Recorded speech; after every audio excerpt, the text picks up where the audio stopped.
بسم اللہ الرحمن الرحیم۔ اٹیچ باتھ روم میں بسم اللہ۔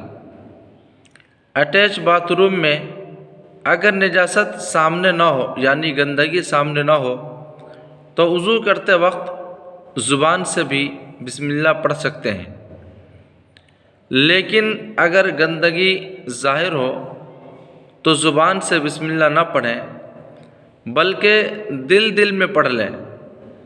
اسی طرح سطر کھلے ہوئے ہونے کی حالت میں زبان سے بسم اللہ پڑھنا منع ہے۔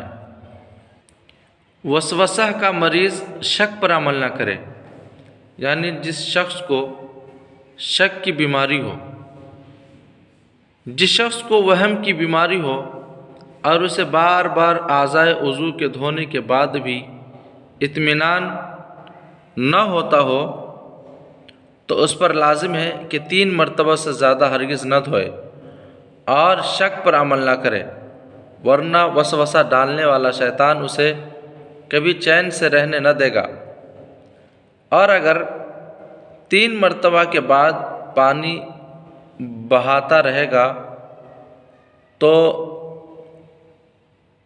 شکی شخص گنہگار بھی ہوگا۔